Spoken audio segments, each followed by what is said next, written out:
There's no question of who's this, who's that. Oh, Narasimha, he's, Bhagawan. So, and then of course, different traditions, like Madhva focused on the nails. That was his actual darshan, and the prayer that he came up with was focusing on the importance of Narasimha's nails, what they mean. Out with envy, out with jealousy, out with I am the controller. These things Hiranyakashipu was pretty awesome at. And so one deity around Udupi focuses on his nails. Like he has huge nails. Like sometimes you see people, ladies get these big nails, like huge. And I was shocked at first, like, what's up with these nails? But then a devotee of that tradition, that Vaishnava tradition, had this vision. Narasimha appeared, and he was a very puffed up man with wealth and prestige in his village. And nobody could defeat him or humble him because of his wealth and his connections. So Nrsimha appeared to him, and with his nails, like, tore apart his ego and pride, and then he dedicated the rest of his life to Narasimha. Very unusual form. And then there's forms called Chintamani Narasimha. We all know about the Chintamani flower, right? It also gives you blessings, anything you wish. You can pluck a flower and another one will grow. So Narasimha's holding a Chintamani flower, and he's in this form of meditative yoga. Sometimes he'll have the strap. Sometimes he'll just be sitting like this with his hand hanging over. Then he's holding this flower. Or he'll go like this. Come to me, ask me what you will, and I will grant it. So this is like a very tribal form. The tribals in India, the people that make the clay pots and all these funny leaf plates and all these forest dwellers, the farmers, their god is Narasimha. But they're of a different nature. Like we have goodness, passion, and ignorance. So a lot of the farmer type are considered kind of verging on ignorancy, passionish, So within their traditions, the visions they've had about Narasimha is this Chintamani. He is the giver, the flower, the seed, and they need that. And also he was attacked. A lot of them were attacked and killed by tigers and lions. They live in the forest, in huts. And one form, which blew my mind, I heard about it in the beginning. They said, oh, there's a Narasimha, he's a lion statue. And I was like, what? That's weird. Because in the beginning when I started, I was like, I know everything. I'm in ISKCON. I know everything. Nobody can teach me anything. And I'd read all Prabhupada's books, and then I stumbled into the Puranas, Upanishads, the Vedas. But Prabhupada's books were way more, they just made sense a lot more than a lot of these other, because of the colloquial English, the way they were translated. I related much more to them. And, I had this idea, Ugra Narasimha, the painting, that's it, man. And then it blew my mind to see all these other, like I was saying earlier, abstract forms, or they worship a foot, Narasimha's foot. They worship a form where Narasimha became angry because there was no Lakshmi. Kirkari Yoga Boga Lakshmi Narasimha. And they were determined to only have a Yoga Narasimha. The king had this vision in the Hoysala dynasty, very powerful kings. And the women of the village were missing Ma, Lakshmi. So they were coming and praying for Lakshmi. And then, the men were praying to Bhagawan Narasimha. And so one day the Brahmin had a vision, and Lakshmi, he came into the temple, and this woman was sitting on Narasimha's lap like a little child, and he ran and he fainted. So then he understood. So I was sitting there during Abhishek, and I didn't know any of this, and this guy is carrying this Lakshmi deity, and like just plops him right on Nrsimha's lap. And he's got the yoga pata and he's sitting in yoga. He's very old deity. And she fit perfect. So then they yoga, bhoga, Lakshmi, Nrsimha. Bhoga, completely without need, without want, totally calm, caring, giving, blessing. And with Ma there, sometimes his eyes are up in his head like a yogi, or his eyes are half shut. Most yoga Nrsimhas. And then you have Rudra Nrsimha, where Shiva's you'll see most Nrsimhadev deities have the third eye, because Rudra is the destroyer, right? Hare. Prabhupada, in one, I forget, Maharaj, maybe you can help me. It was either in a class or he mentioned how Shiva is non-different from Krishna, but he's different. Was that? Prabhupada mentioned that. Yeah, I can't remember if he spoke. Yeah. Mm-hmm. Mm-hmm. Same way Lord Shiva is the Krishna, but he's not Krishna. Yeah, exactly. And Prabhupada, I heard him with my ears. I was like, wow. Because I always had this attraction to Lord Shiva, but not as a, taking anything, but there's something about him because he's awesome actually, Lord Shiva. And every temple I had visited, he was always there. There was, the main shrine was Nrsimha, and then outside or near, there's a Shiva lingam.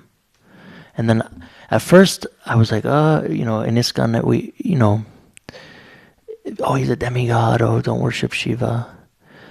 But then as I grew in my Nrsimha understanding and kept studying and understanding and meeting the saints and stuff, that aspect of Hare, and then there was a story in the Puranas, the Vayu Purana, and I think the Brahmananda Purana, 3-4 different Puranas, how after Shiva, he killed Ganesh and he did tapasya. So in his tapasya, which is in a place called Maravanti, that's not the original Sanskrit name from the Puranas, but it's a living, breathing place there. It's in between the ocean and a freshwater river. Shiva did tapasya. And in the Western Ghats area in Karnataka, when he was doing tapasya, Nrsimha manifests Yoga Nrsimha. And Shiva had his darshan, and the Lord said, I ask for anything. And Shiva said, you can't leave. That's my request. And the Lord said, you've always been with me. And then the third eye, the Rudra, he opened his third eye and he said, you are Rudra, the destroyer. So this for me shows, and then sometimes there's a lot of made up stuff in India. I hate to be so blunt, but when you do research, you have to separate the facts from the speculation. And so often people don't understand this, that Shiva's constantly there. Like even when I would find my the Nrsimhadev temples, I would also visit all the other temples in the local vicinity. So if there was a Krishna temple, a Narayan temple, a Vishnu temple, Shiva was always there. And it kind of blew my mind. So this Rudra Nrsimha, where the third eye is actually open, because normally it's closed. That was awesome. And again, in a yoga form, sometimes he'll be in Kevala, where he's holding the chakra, sitting there, and his hand's literally like this. But he's in this yogic trance, but his eyes are closed, but the third eye is open. So they'll call that Yoga Rudra Kevala Nrsimha. And it was kind of hard for me after a while. I became like, which one do I like? Which one do I like? What? I was overwhelmed. And then there's the caves where you'll see the eyes or just a mouth. Or one cave you had to crawl under this huge boulder. And, I can't do it anymore. I'm a little bit bigger than I used to be. And you get under there and you're just confronted with these huge eyes and this mouth with a tongue sticking out, very tantric, Ugra Nrsimha in Rajasthan. So this, in Jodhpur, one of the Maharajas about 700 years ago was infected by, they say a bhoot, a ghost, but that's not fact. It's more like a yaksha, yakshini, rakshasha. They come and disturb your mind. So they brought him to this Nrsimha temple. Again, he was a very proud king. So the Swami that was there was an old dadu, like 90-year-old plus guy worshipping this Nrsimha in this cave since he was young. So he had a cane, a danda. And they say that he became not possessed by Nrsimha, but in some sort of way, and he took this danda. The king was speaking so much nonsense, like he was possessed apparently, supposedly, and he took the danda, the Brahman, and he started not beating, but pop, pop, like smacking. Like in India, sometimes the chowkidars, they beat people, tap people. So when the king immediately woke up from this, whatever he was in, and then the king dedicated his life to this Nrsimha. And he was the first king in the history of that dynasty to give up the kingdom and just became so this temple's very much, before the new kings are kind of crowned, they have to go and do tapasya there for 1 month before their coronation. So that's an awesome form, and a lot of, for me, what registers is, ito nishama parato nishama, Nrsimha is here, Nrsimha is there, wherever I go, Nrsimha is there. He is in my heart, outside as well. I surrender unto him. So at first I was like, this can't be, this is a little bit too far out for me. This white guy from Florida who never, like I said, Jadharani's photo was etched in my mind, or New Vrindavan Nrsimha, where I grew up in that deity. That's what I was used to. Yoga Nrsimha, Rudra, Vira, Chintamani, Jyoti, bhakti-yoga, Nrsimha, Kevala, all these other things were like wild. But they all attached to either some devotee's vision, whether Madhva, Ramanuja, Shankara, even in Bengal. There's hundreds of Nrsimha temples. Hundreds. I've just started touching on Bengal. It's like the last state. Orissa, there's thousands. There's one deity that's like 25 feet tall. Huge Yoga Nrsimha deity. Hidden in the southern Orissa, in the jungle. And in Orissa, like I said earlier, they put a Nrsimha Shalagram in Jagannath. So they worship him as Jagannath Nrsimha, all the pundits there. And Madhva Acharya came and he established this principle that Nrsimha is the god of Orissa. Back then, Madhva I think was 800, 900 years ago maybe. Yeah, I believe so. And he established this, and the pundits accepted this. There's like, yeah, it's a fact.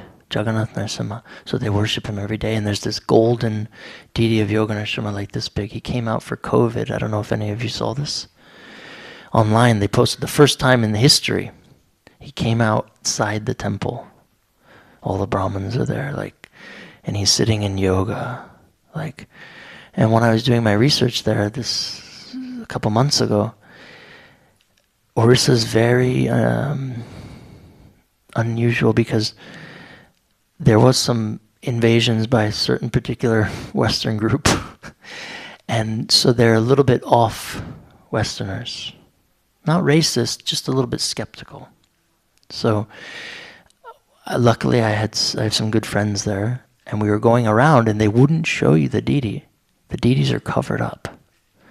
Because Orissa's iconography, Hindu iconography, is considered the most, in today's market, the most sought after, most valuable Hindu iconography.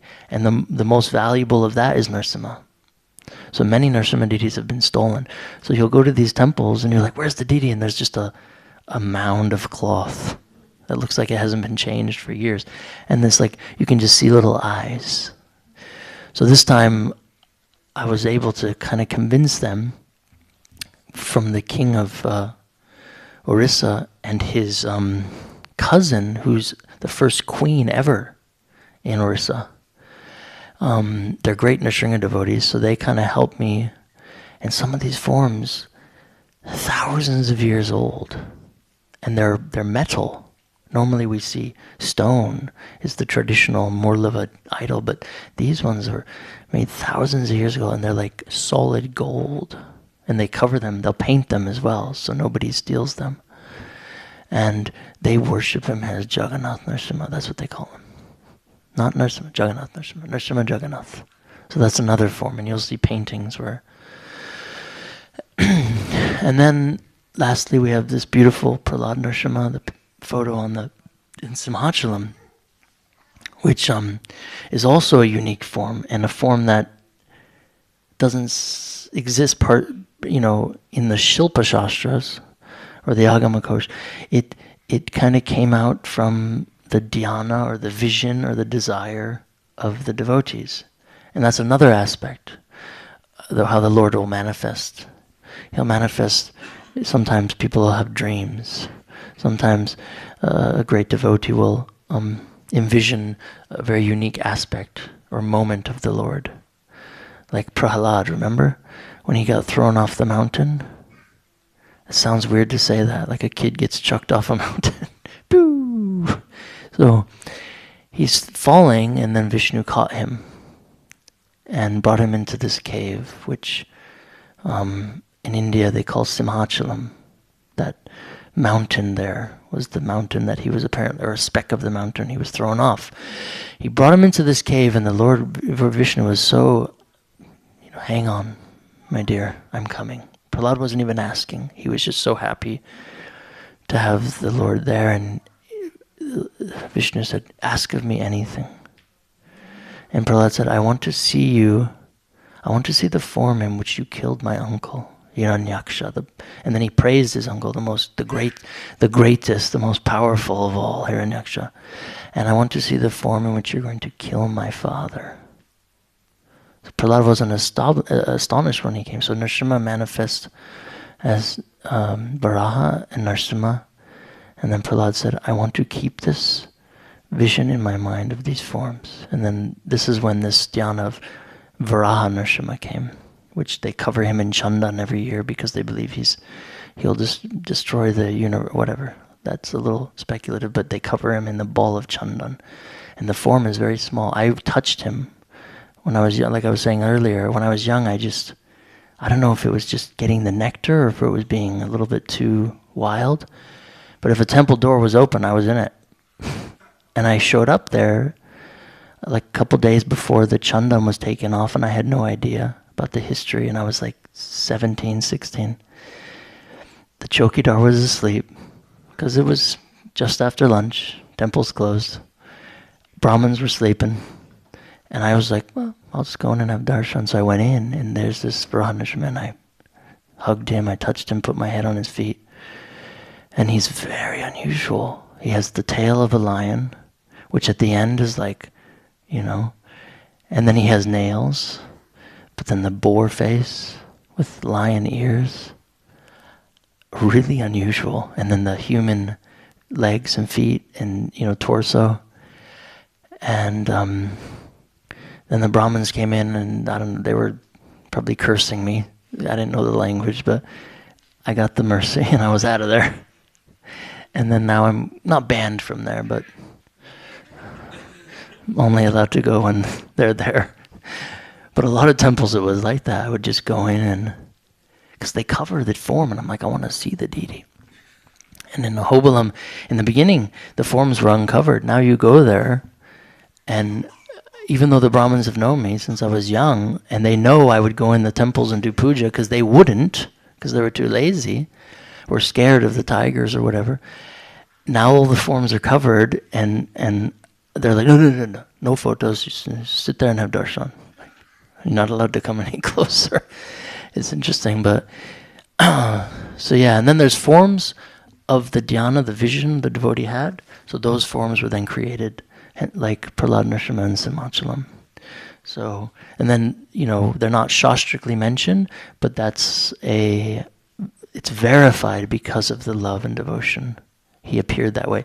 The Stapatis who carved him said he's not a form. There is no Prahlad Nrsimha. Even in Mayapur, the Prahlad shouldn't be there. Even in Bangalore, ISKCON, there's a Prahlad.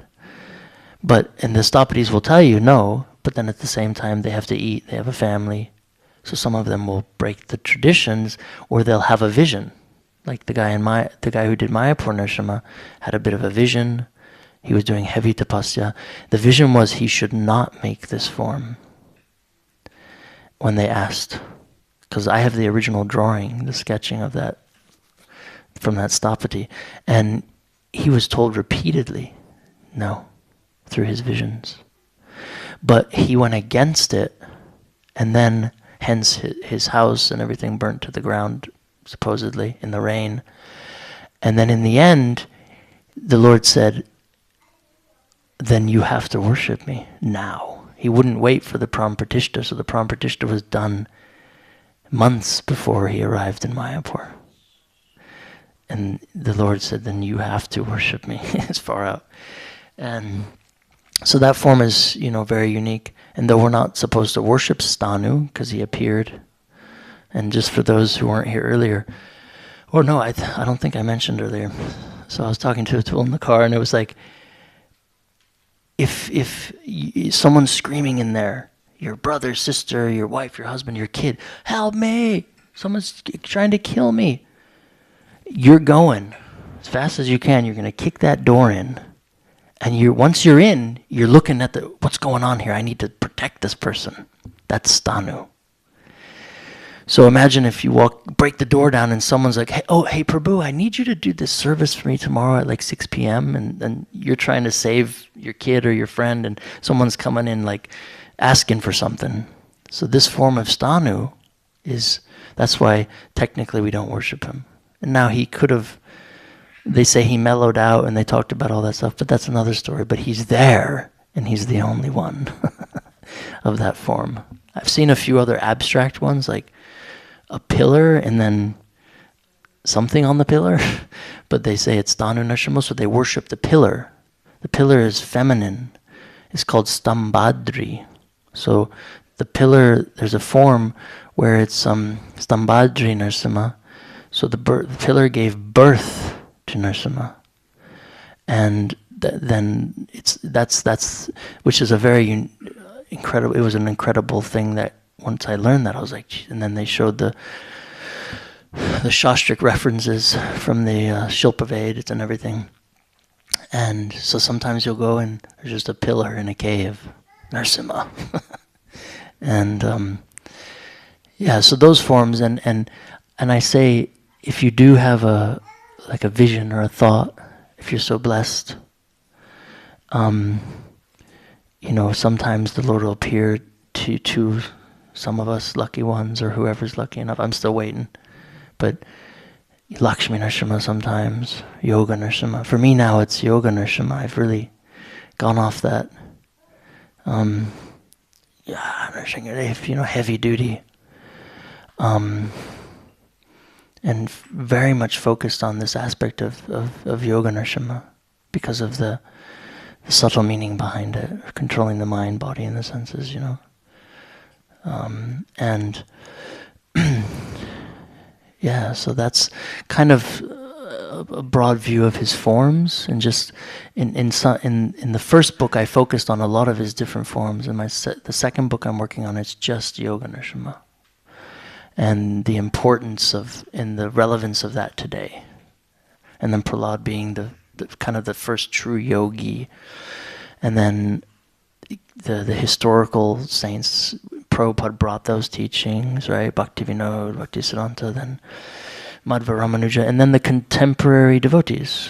I've seen devotees in my travels that worship Nrsimha like you can't imagine. And they're dedicated, never stopped. Through hell or high water, their conviction. But they have jobs, 9 to 5, they got a family, or they've had rough ups and downs, but they're just committed to, they have a good balance parallel in their spiritual and material existence. And so I'm focusing on that a lot. Or I've met yogis, yoginis that are very attracted to that form. They don't know why, but they're gravitating towards. I've met like Kali devotees, Shiva devotees, but then they just, next time I see them after a couple of years, they're like building a Nrsimha temple. Oh, Nrsimha told me, Kali told me, I must worship Nrsimha. Shiva told me, so that's a little bit of a, touching on Nrsimha and his forms. And does anyone have anything to add or any questions? Or want to share the form they like about Nrsimha?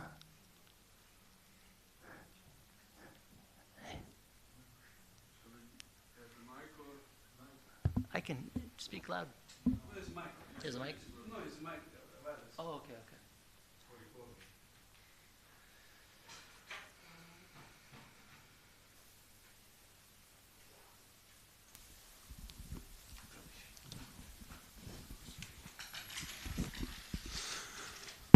Okay. Thank you, Prabhu. I guess you would have say a lot more than just a short. I was thinking, just like Lord Chaitanya has something what he desires, like a shak. He desires to eat food like shak. Is there anything Nrsimhadev likes, like specifically? Or is it like, Well, I know, but Nrsimha's in this Vaikuntha bhav. So for me, I worship Panchatattva to rectify that. Vaikuntha bhav means you can't give enough. You can't do enough. What do we have really? In our that's why there's in the Agama Kosh or the Pancharatra Pradeep, it talks about Manasa Puja a lot. Because within your mind, subtle platform, you can connect with the Lord and offer unlimited shower, abhisheks of gold and unlimited flowers and heavenly delights. So, worshipping Mahaprabhu, Guru Gauranga, Nrsimha, that's what Prabhupada kind of said we should do. And worshipping Nrsimha in the aspect of removing our obstacles, not asking for anything, is what I find that is more, I can't say what he likes because he's he, but from my experience and understanding and my own personal realizations, when you start getting into karma kanda or materialistic stuff, just like he came to help Hiranyakashipu remove some things, then he starts removing some things, obstacles from your path, especially if we're rooted in just, I want, I need, I should. It's material, it's not spiritually, rooted. So does that make sense? Or were you more asking about food? Or like, was it, you said shak? What was it? Yeah. Like,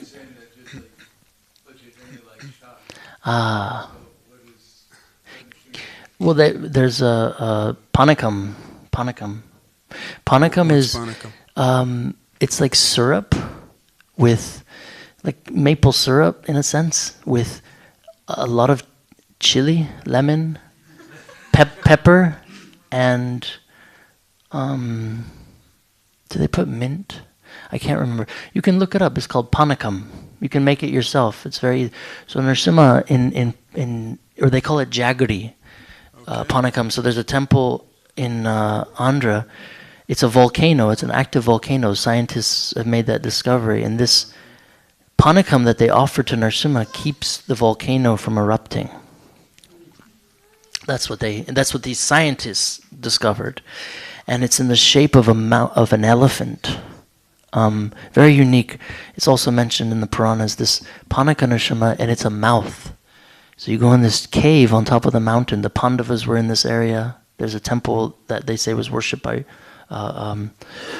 Yudhisthira Maharaj, 5,000 plus year old Lakshmi Nrsimha at the base, and then you walk up the mountain, and there's Panaka Nrsimha. So you go inside this cave, and there's just a mouth, like and they have this conch shell, and they dip it in this panika, and there's billions of ants everywhere. They don't bite you. And then he tips it in the mouth, and it's like, sounds just like that. And then it goes, and it spits half of it out back into the huge conch shell. And then that they give to you to drink as prasad. So Panaka Nrsimha, that I know a lot of people, and in the south they offer him tamarind rice,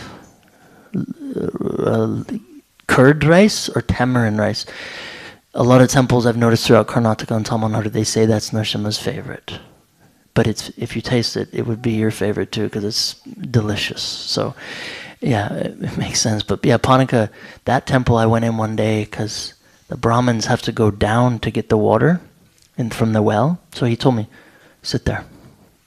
Don't go in. So I went in immediately when he left. And it was funny. And the funny thing was, it was so dark. I was like feeling around on the cave wall, and then my left hand kind of slipped into the mouth, and people, I could totally speculate and make up something and say he bit me, which is total nonsense. But yeah, I got cut on it was very rigid, and I was like, oh, and then I realized I'm like right there in front of the mouth, and it was wild. And that was the last time I did that. And then he came up, the Brahmin came up, and I was like sitting there, and he just looked at me and he knew. And I was like, I didn't do anything. And he just knew. It was funny. Yeah, he was a nice Brahmin, that guy. Nrsimha Acharya, he died. And the thing is, he was huge, like 350 pounds, but tall, huge, tall guy. And he would fill up these big water buckets and carry 2 of them. He was so strong. From when he was 5 years old till his last breath, that was one of his, it was obviously the pujari, but he would walk down like 2,000 steps, fill those things up. Crazy, amazing devotion. So yeah. Oh, and there's Melkote. Maybe some of you have been to Melkote. Prahlad did tapasya in a cave, and Nrsimha appeared. Ramanuja, Madhva Shankara, Chaitanya Mahaprabhu visited there, and they would go up on their knees, and there's thousands of steps. And the Melkote has champa trees. You know what champa flowers are. That are so wide. They say they're like 10,000 plus years old, the forestry department, and they give flowers all year round. So when you're walking up or going on your knees, which I did once and never again, the flowers are falling. So you're smelling, and there's a breeze, and they're all different colors, blue, pink, it's out of this world. And then you get to the top. I got to the top, and the Brahmin, again, was getting water from downstairs. So I went right in the inner sanctum and like massaged him. And they say he's Swayambhuv. He's self-manifested, right? But it's not. You look behind him, and through his heart, in the back of his heart, there's a shalagram, they believe Prahlad Maharaj worshipped, it like sticking out. Then the stone becomes Swayambhuv, because it's shalagram in it. Then you can say he's Swayambhuv. Like Radharaman, there's a shalagram in his back.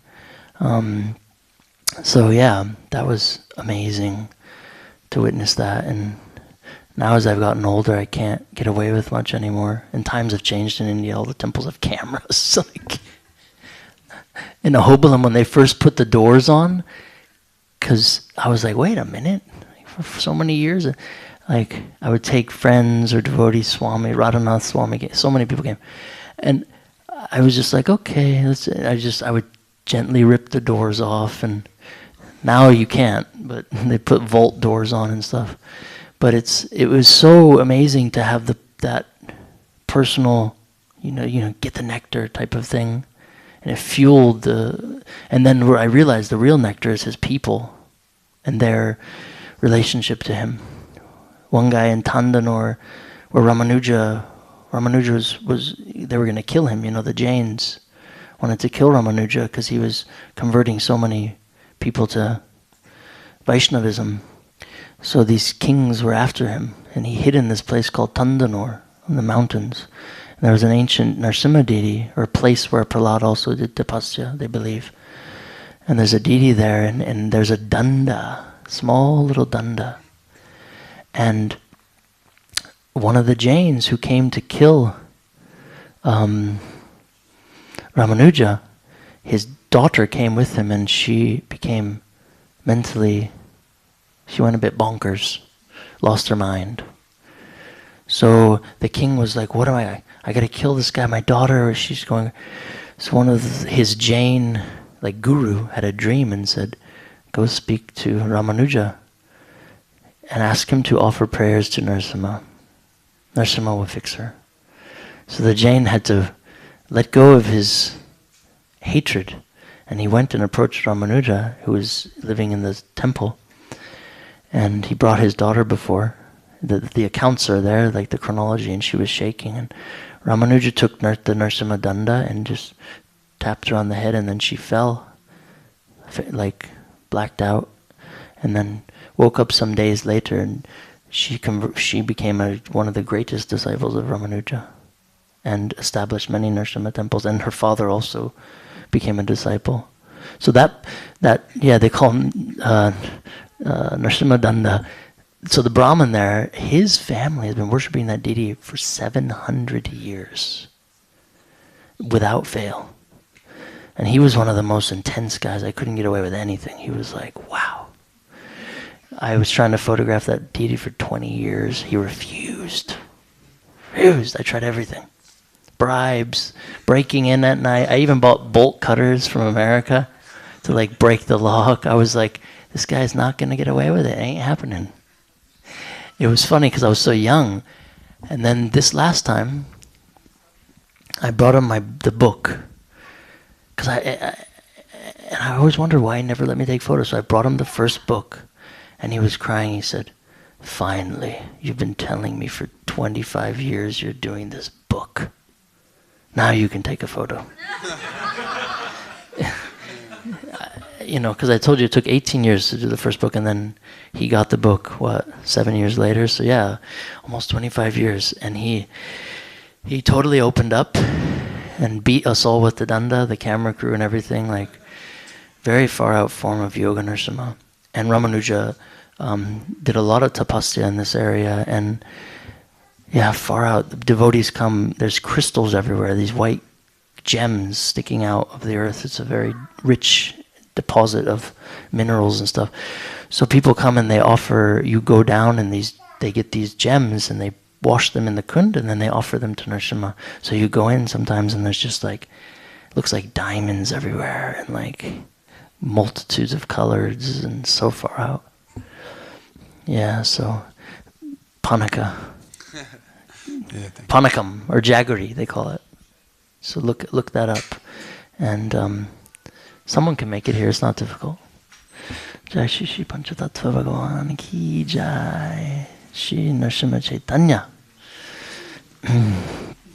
So thank you for your time. Anybody else have anything to add or questions or anything? You're all cool?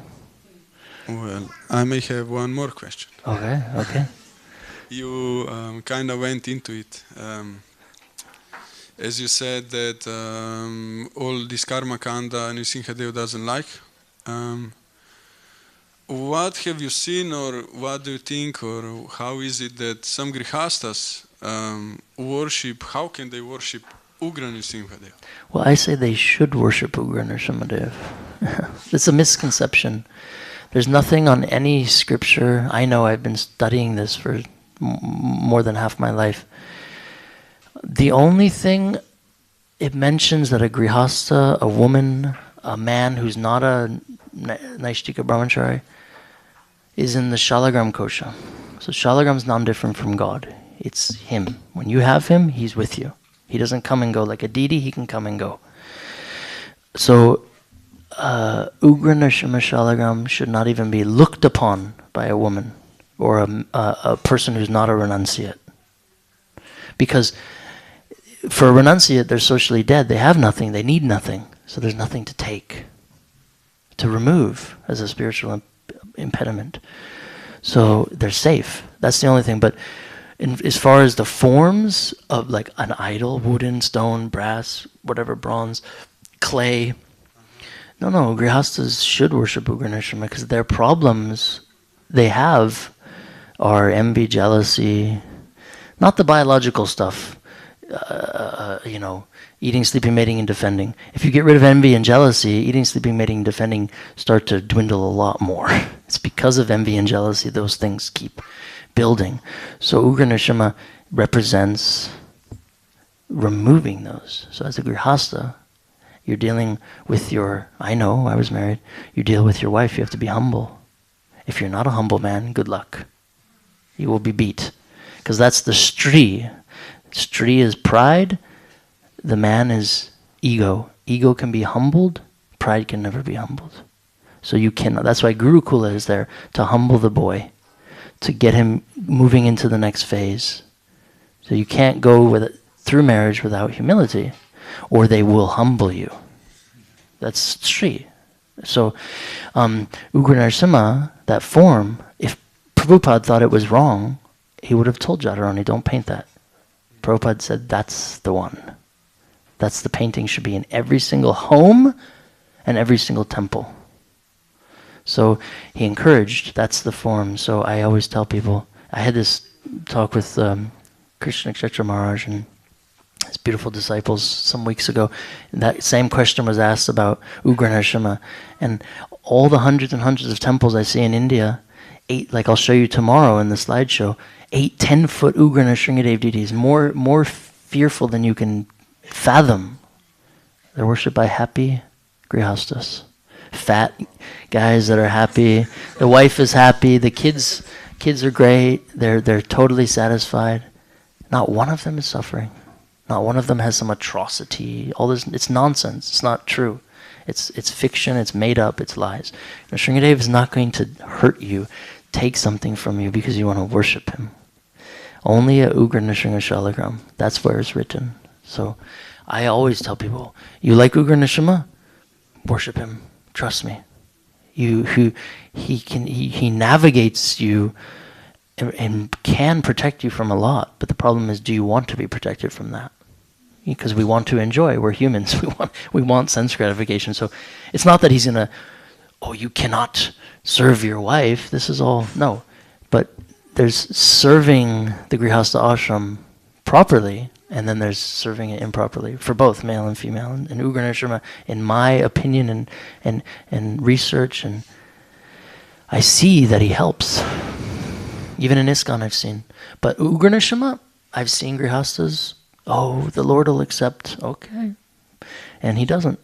Divorce, crazy kids, cancer, and then they finally give up this pride of, I will worship Ugra Nrsimha because I'm so great. And I'm telling you, it's black and white. It goes right back to normal. And I've seen it over and over. And for me, I never wanted shalagrams in my life. Many have come, thousands now. And if they're red, tawny, Ugra, I of course I want to touch them and hold them. But that's my ego. Why can't I? Why is there a limit to my love for God? But he tells us how he wants to be loved, Shravan and Vishnu. He tells us very clearly, with love and devotion. Me wanting it's not love and devotion. That's me wanting it. So Ugra Nrsimha, I always tell people, definitely. If a Grihastha couple loves this form, get that painting. The painting photo is not different from him. If you can't get a deity, and just worship that painting in your home. But for Grihasthas, you guys need protection, let me tell you. So brahmacharis and all that stuff, you don't even really technically need deities and all that. Your sevas to the temple and the ashram of the temple. But Grihasthas need all that stuff. They need the home temple. They need that because they're out there working. They're out in the material energy, struggling and suffering, and then every single day you're distracted. I want this pleasure. That looks good. They look good. So you need Nrsimha. So I think Prabhupada even told Brahmananda, Gargamuni, Guru Kripa, he gave New Vrindavan an Ugra Nrsimha deity that belongs to me now, is given to me. if he wanted them to worship Lakshmi Nrsimha, he would have given them Lakshmi Nrsimha. He gave Ugra Nrsimha. And even around ISKCON, before Srila Prabhupada physically, took off, pretty much every ISKCON temple had a Nrsingadev deity. He said he wanted it because at that time ISKCON was under attack in many temples. People were getting hurt or whatever. And it happened. I think most had them. A few didn't. But then after Prabhupada left, ISKCON was rebuilding and structuring, and some of those deities ended up with grihastas or, back in temples or in rivers or something. So it's very important, if you can't connect with him at home as a grihasta, that if there's a photo at the temple, that painting or a deity or something, it works, bhakti vinyasa. He will help you on your spiritual path. He's not going to take away your biological stuff, eating, sleeping, mating, and defending, but the pride of the Hiranyakashipu in us all, he'll definitely help you with that. And then he'll help you be guided to Prahlad Maharaj's teachings, right?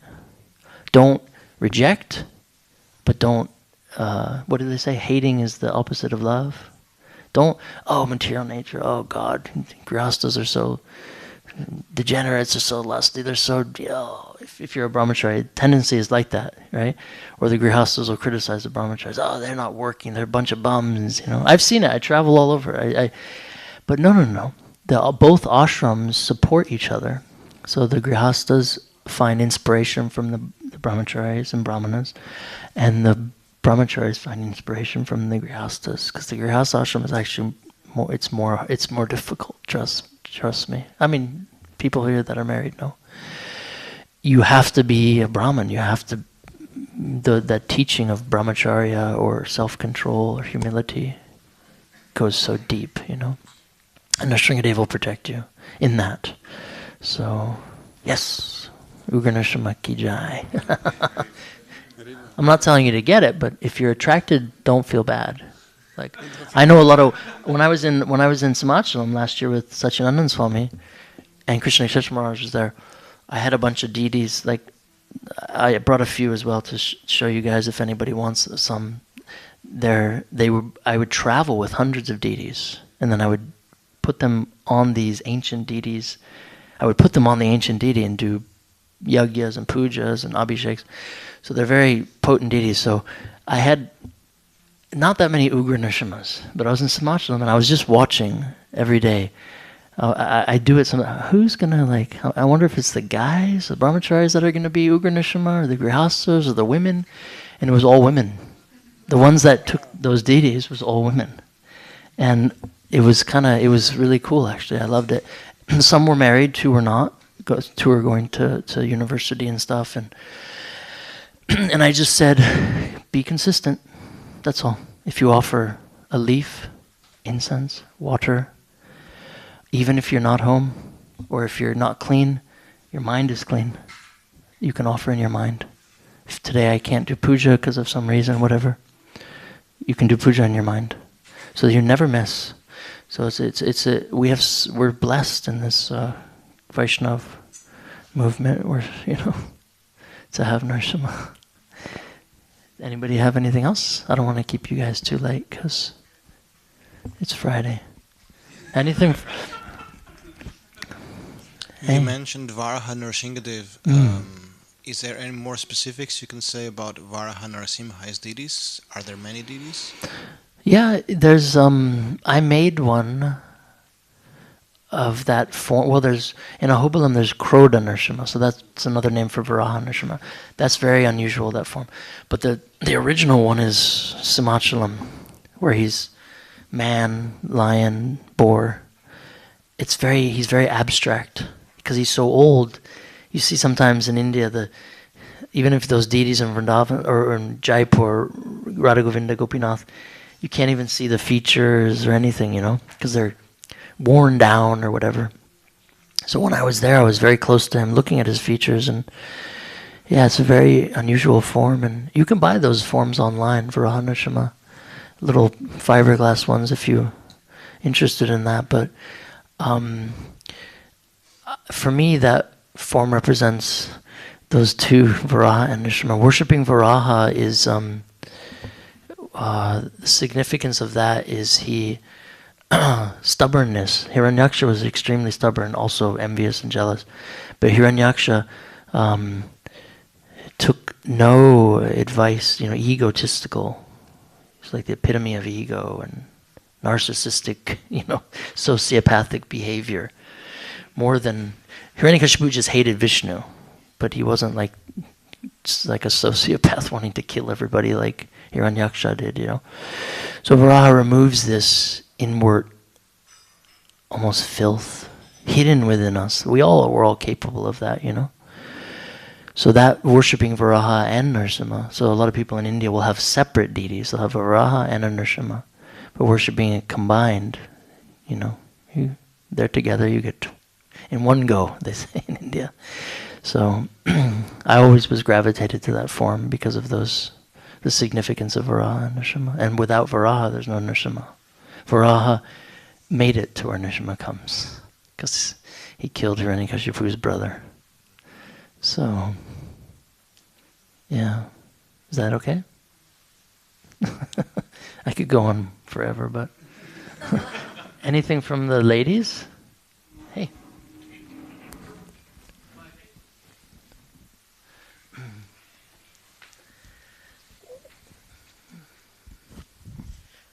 I just wanted to say thank you for your such lovely lecture, and I like the way how you are encouraging devotees to worship like Nrsimhadev in the form of the picture, or like you said in like previous lecture, like in this small form. So sometimes when I'm with devotees, some devotees have this they're inspired to maybe worship this small deity of Nrsimhadev, but they are afraid that they will do some offense, or if they don't have maybe initiation yet, or things like this.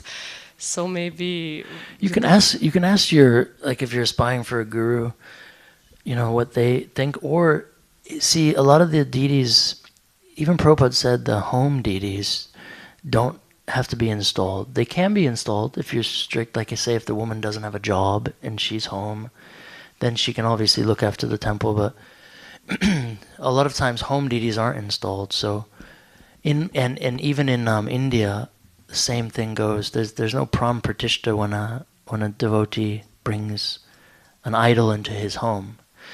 It's more of like a daily consistency, because you can't go to the temple every day. I mean, you can, but it's difficult. Kids, family, work, job, responsibilities. Whereas at home, you got to get up, you got to shower, you got to cook breakfast, and then, you cook breakfast? Hey, Bhagawan. To your idols or your pictures. Hey, Bhagawan, this all comes from you. Thank you. Maybe you have to cook lunch and take it to work? Offer that too. Your kids have to go to school, your husband goes to school or whatever, partner. Hey, pray before we leave. So you see, you're bringing the Lord's subtle energy into the home, whether through photos or the vigraha. I'm a visual person, I'm an artist. So I want to touch and feel the idol. I want to bathe, clean, put little gold things. That's me. But some people love photos. Some people love thinking. I just think if you have a desire to worship the Lord, then why fear it? There's nothing to fear. Or saying, I'm going to make an offense. Well, we're already offensive. We're making offenses every day to so many living entities and people and friends and family. But, the Lord's